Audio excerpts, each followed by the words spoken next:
नमस्कार, सत श्री अकाल, आदाब। स्वागत करते हैं दोस्तों आपका फिर से आप एक चैनल में। तो पिछले वीडियो में दोस्तों मैंने आप लोगों को आरएनए तक बता दिया था कि किसे हम कहते हैं न्यूक्लियोटाइड, न्यूक्लियोटाइड कहाँ होते हैं, जीन के द्वारा क्या होता है और डीएनए को खींच देने से क्या बन जाता है और इन सबको समेटने से क्या होता है, ये सब कुछ मैंने आपको बता दिया था। तो दोस्तों आज इसी वीडियो में हम आगे बढ़ते हुए पढ़ने वाले हैं कोशिका विभाजन के बारे में, मतलब कि सेल डिवीजन के पढ़ेंगे दोस्तों अपन, सेल डिवीज़न। ठीक है, cell division. Okay, cell division के बारे में आज हम जानकारी लेने वाले हैं। थोड़ा सा कॉम्प्लिकेटेड टॉपिक है लेकिन बहुत ज़्यादा आसान भी है। ठीक है, तो एकदम स्टेप बाय स्टेप समझते हुए आगे चलेंगे, कोई दिक्कत वाली बात है ही नहीं। कोशिका विभाजन तो देखिए ये किस में कैसे होता है सब कुछ देखेंगे।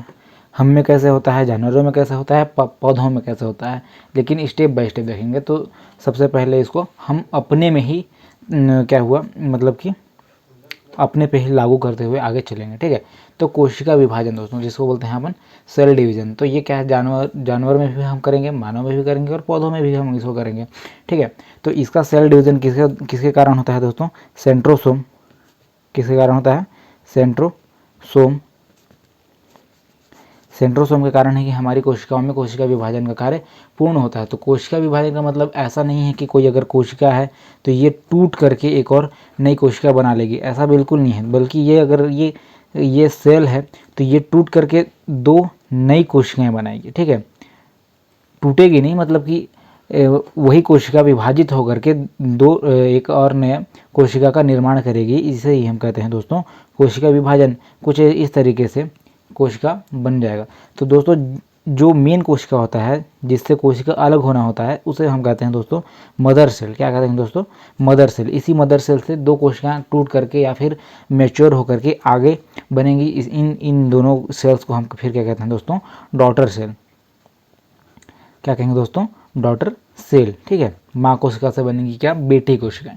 तो दोस्तों इनकी कुछ पीढ़ी होती है, इनके कुछ स्टेप्स होते हैं। ठीक है, ये किस तरीके से आगे बढ़ते हुए चलते हैं। तो ये इसके दोस्तों पहले तो 3 स्टेप्स होते हैं। ठीक है, क्या होते हैं दोस्तों, पहले 3 स्टेप्स होते हैं। पहला होता था क्या, असूत्री।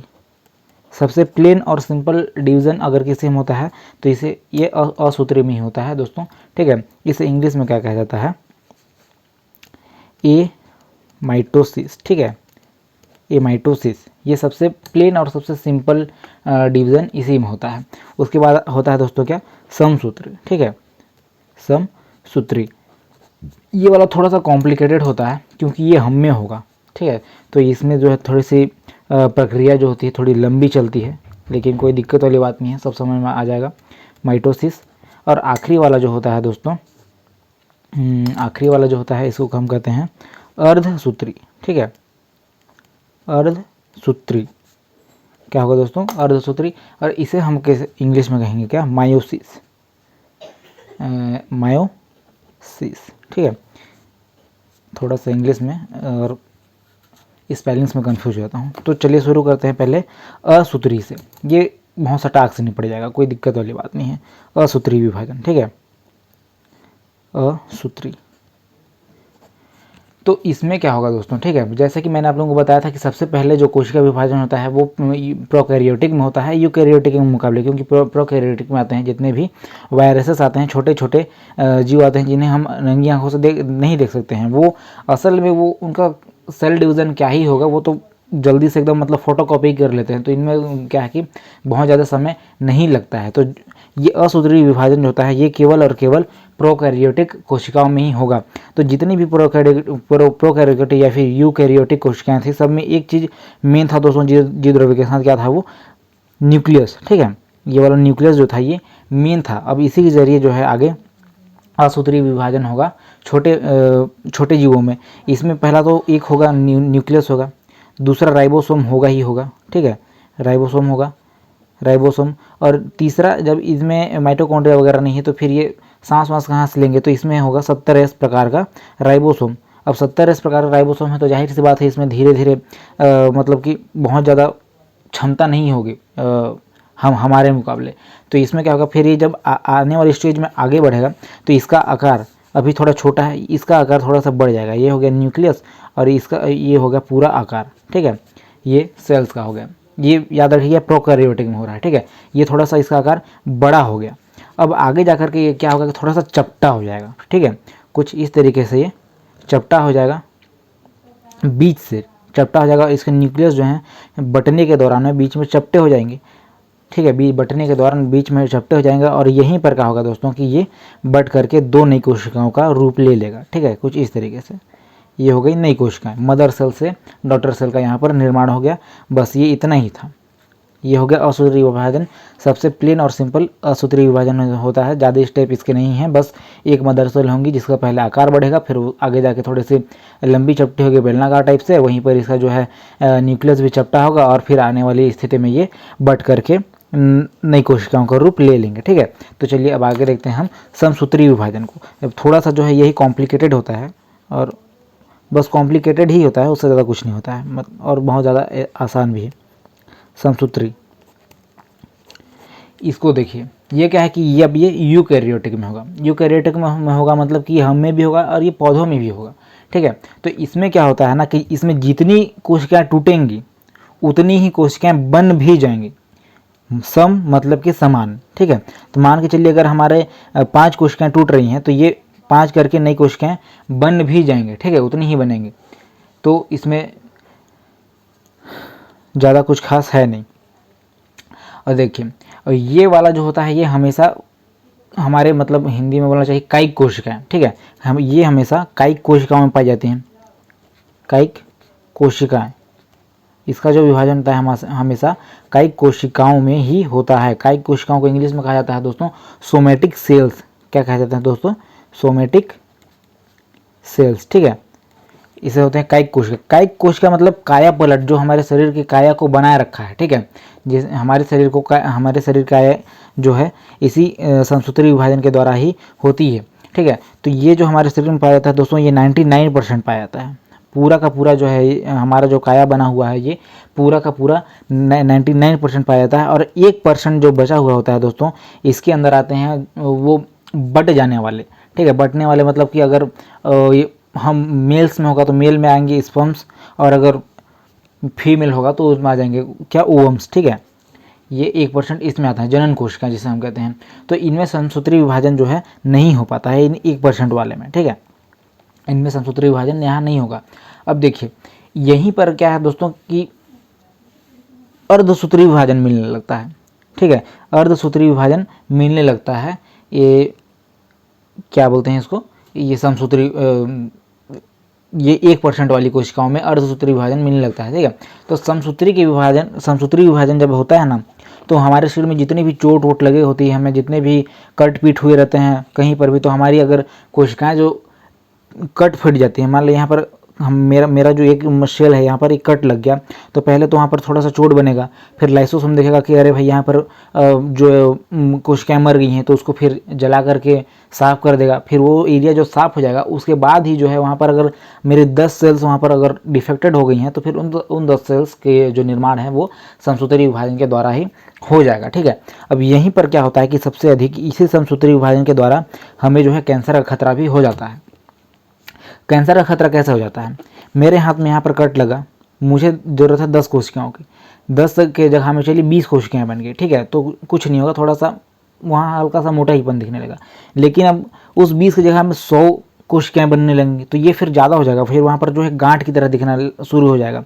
तो उस छोटे मोटे गांठ को तो क्या है कि डॉक्टर या फिर दवाई दुकान में कुछ एसिड वाली दवाइयाँ दे करके उससे गला करके ठीक करते हैं। लेकिन जब वही कोशिकाएं और बड़ी होने लगेंगी और ज़्यादा वहाँ पर सेल डिवीज़न होता रहेगा सेंट्रोसोम से, वहाँ सेल डिवीज़न का कार्य रुकेगा ही नहीं, तो क्या होगा फिर वहाँ पर क्या होगा कि वो फिर पूरा गांठ का रूप लेने लगेगा, एकदम बड़ा हो जाएगा, ठीक है, बड़ा होने लगेगा।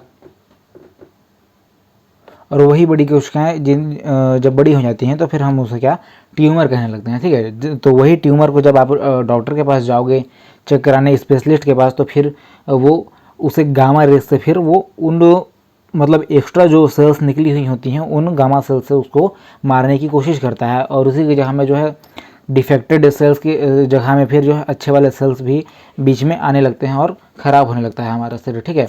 तो ये समसूत्री विभाजन के द्वारा ही होना मतलब बहुत कम होता है, लेकिन होता ही है।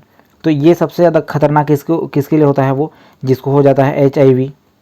तो इसमें क्या कि चोट नहीं रुकते हैं, तेज़ी से बढ़ने लगते हैं। और एक हो जाते हैं शुगर वाले पेशेंट्स। इन दोनों में जो है एकदम पहले अगर कोई भी ऑपरेशन अगर इनको करना हो तो कोई टेस्ट करे ना करे, ये दोनों टेस्ट पहले HIV और शुगर ज़रूर ही करवाते हैं, ठीक है। तो क्योंकि अगर ये हुआ तो फिर उनके जो ऑपरेशन के बाद जो भी चोटों या फिर टाँके लगेंगे वो ठीक नहीं हो पाते हैं, ठीक है। तो ये दोनों जो है टेस्ट करना ज़रूरी हो जाता है। तो जैसे कि असूत्री विभाजन एक ही लाइन में कंप्लीट हो गया था, वैसे समसूत्री है, थोड़ा सा ये लंबा जाने वाला है। अब इसके कुछ स्टेप्स हैं समसूत्री विभाजन के, क्या क्या स्टेप्स हैं इनकी, जो है 5 स्टेप्स होते हैं, 5 अवस्थाएं होती हैं, ठीक है। 5 अवस्थाएं होती हैं। उन 5 अवस्थाओं के नाम क्या होंगे? पहला आ जाएगा क्या पहला आ जाएगा एनाफेज, ठीक है।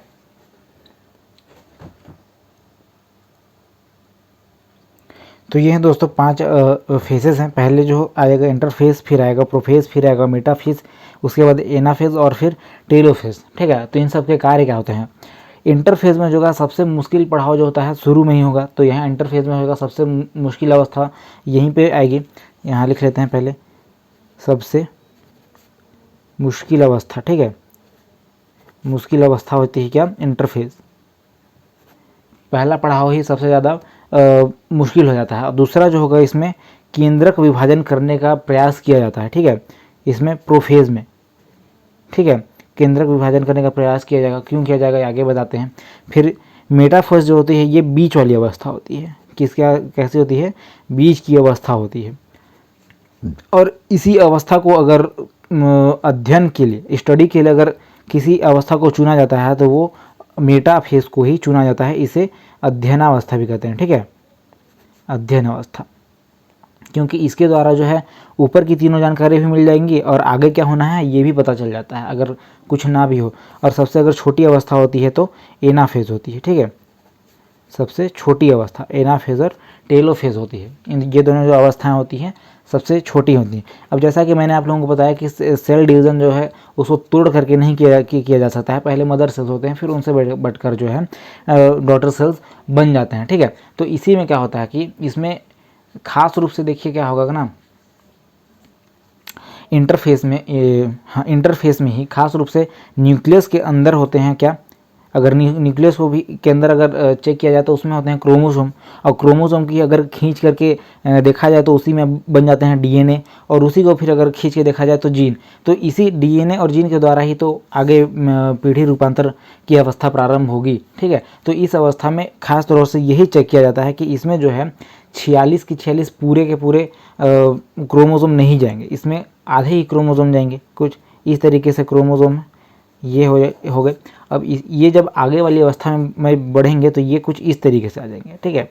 ये कुछ इस तरीके से ये क्रोमोसोम इसमें आ जाएंगे। ये शुरू की अवस्था होगी, शुरू की अवस्था, और ये बाद होगी, बाद की अवस्था। इसमें खास तौर से ध्यान रखा जा रहा है कि क्रोमोसोम को अलग किया जाए आगे बढ़ाने में, क्योंकि जब ये आगे बढ़ेंगे तभी जाके DNA बढ़ेगा और तभी जाके जीन भी आगे बढ़ेगा, जिससे फिर जो है पूरे शरीर में जीन स्थानांतरण का भी कार्य हो पाएगा, ठीक है। और इसी के बाद जो है प्रोफेज आएगा, ठीक है। प्रोफेज में आएगा कि इसमें प्रोफेज में, ठीक, यहाँ लिख लेते हैं पहले प्रोफेज। प्रोफेज में जैसा कि यहाँ पर लिखा हुआ है खास तौर से इस पर न्यूक्लियस का विभाजन किया जाएगा। अब न्यूक्लियस का विभाजन क्यों किया जाएगा? क्योंकि अगर सेल में न्यूक्लियस ही नहीं होगा तो फिर कैसे पता चलेगा सेल को कि मुझे किस तरह की वो डिवीज़न करना है, कैसा डिवीज़न, सेल डिवीज़न करके मुझे क्या बताना है। ये जब तक न्यूक्लियस नहीं होगा, कोशिका नहीं होगी, केंद्रक नहीं होगा, तब तक कोशिका जो है अपने हिसाब से सेल डिवीज़न नहीं कर पाएगा, वो कुछ भी बना देगा अगर ये न्यूक्लियस नहीं हुआ तो। इसलिए जो है प्रोफेज में न्यूक्लियस को अलग करने का कार्य किया जाता है, ठीक है, अलग करने का कार्य किया जाता है। अब न्यूक्लियस को अलग करना ज़्यादा कठिन नहीं होता है, लेकिन न्यूक्लियस के अंदर कई सारी चीज़ें पाई जाती हैं, ठीक है। तो इन सब के कारण जो है थोड़ा सा कॉम्प्लिकेटेड हो जाता है मामला। तो इसको आगे समझते हैं किसमें, मेटाफेज में। मेटाफेज, ठीक है। इसमें क्या होता है समझिएगा थोड़ा सा। मेटाफेज इसमें जो है ना सारे अंग टूटने के लिए रेडी हो जाते हैं। जितने भी सेल्स के अंदर माइटोकॉन्ड्रिया, गोल्जी का है, एंडोप्लाज्मिक रेडिकुलम, वेस्क्यूल्स वगैरह होते हैं, ये सारे अंग जो है टूटने के लिए रेडी हो जाते हैं, क्योंकि जब तक ये टूटेंगे नहीं तब तक आने वाली सेल्स में इनका ही पार्ट होने वाला है, ठीक है। सबका पार्ट आने वाली सेल्स में होगा, और जो पहले से सेल्स हैं उसमें भी ये एंडोप्लाज्मिक रेटिकुलम वगैरह स्थित होंगे, और जो आने वाले पार्ट है उनमें भी होंगे सब कुछ, ठीक है। तो इसमें जो है सारे पार्ट्स टूटने के लिए रेडी होते हैं, लेकिन एक जगह जो है खतरा बना होता है किसका, लाइसोसोम का। भैया अगर वो फट गया तो सबको पता है कि जो अच्छी खासी बची हुई कोशिकाएं हैं वो जल करके वहाँ पर ख़त्म हो जाएंगी। तो यहाँ पर क्या कि लाइसोसोम के फटने का जो खतरा रहता है उससे बचने के लिए एक फाइबर होती है, ठीक है। तो ये मान के चलिए ये लाइसोसोम है, ये लाइसोसोम है। अब ये फट ना जाए तो इसको क्या है कि बीच से बांध दिया जाता है, बांटते समय कुछ इस तरीके से लाइसोसोम को बांट दिया जाता है, बांध दिया जाता है। और ये जो बांधा हुआ डोर है, ये जो फाइबर है, ठीक है, इस फाइबर को कहते हैं स्प्लेंडर फाइबर, ठीक है। स्प्लेंडर फाइबर कहते हैं, जिसे ही हिंदी में कहा जाता है तुर्क धागा, ठीक है, ठीक है। ये तुर्क धागा इसे हिंदी में कहा जाता है, और यही धागा जो है ये लाइसोसोम को बीच से बांटा हुआ होता है। और ये धागा ना सिर्फ लाइसोसोम को बल्कि सारे कोशिकाओं के बीच से बांट देता है, जिससे कि उनको आगे विभाजन करने में किसी भी तरीके से तकलीफ ना हो। कैसे तकलीफ ना होगी उससे समझिए, एनाफेज में समझिए, ठीक है। एनाफेज अब क्या होगा देखिए, एनाफेज में क्या होगा, यहाँ पर तो देखिए सारी कोशिकाएं टूटने को रेडी थी, लेकिन उनको टूटने से बचाने के लिए कि उनके बीच का कोई द्रव्य बाहर ना आ जाए, उनको टूटने से बचाने के लिए स्प्लेंडर फाइबर था उसमें, तुर्क धागा, ठीक है। तो अब क्या होता है आगे वाले आने वाले पार्ट में, एनाफेज ये सेल है, ये टूटने को रेडी है, इसके बीच में है स्प्लेंडर फाइबर, ठीक है, स्प्लेंडर फाइबर। अब यहाँ मान के चलिए कि किसी प्रकार का न्यूक्लियस है, यहाँ भी सेट किसी भी प्रकार का न्यूक्लियस है। अब अगर ऐसे ही बिना बांधे अगर तोड़ दिया जाएगा तो ये तो बाहर निकल जाएंगे, ठीक है। तो इनको तोड़ने से पहले ये इसी का टुकड़ा जो है जब टूटेगा तो ये साइड में चिपकेगा, और इसका टुकड़ा जो है टूटने के बाद ये साइड में चिपक करके इसको पूरा कर देगा। तो उस समय क्या होता है कि यहाँ पर जो सटे हुए होते हैं, धागे में जो सटे हुए मटेरियल्स होते हैं उनको हटा करके इधर ध्रुवों के साइड कर दिया जाता है। किधर कर दिया जाता है, ध्रुवों के साइड, पोल की साइड, ठीक है, ध्रुव पार्ट, ध्रुव भाग, ठीक है, ये हो गया ध्रुव भाग।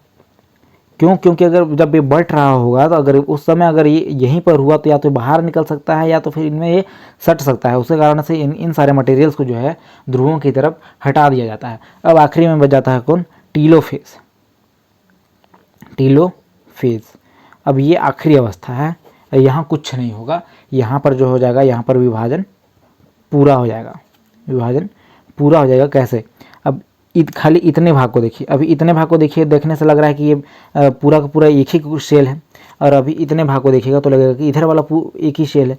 तो कुछ अब यहाँ पर ऐसा होगा, अब देखिए यहाँ से ये पार्ट टूट गया और ये वाला पार्ट यहाँ पर टूट गया, और ये वाला जो है ये पूरा का पूरा एक स्प्लेंडर फाइबर के द्वारा विभाजन कंप्लीट हो गया, ठीक है, यहाँ पर जो है कंप्लीट हो गया।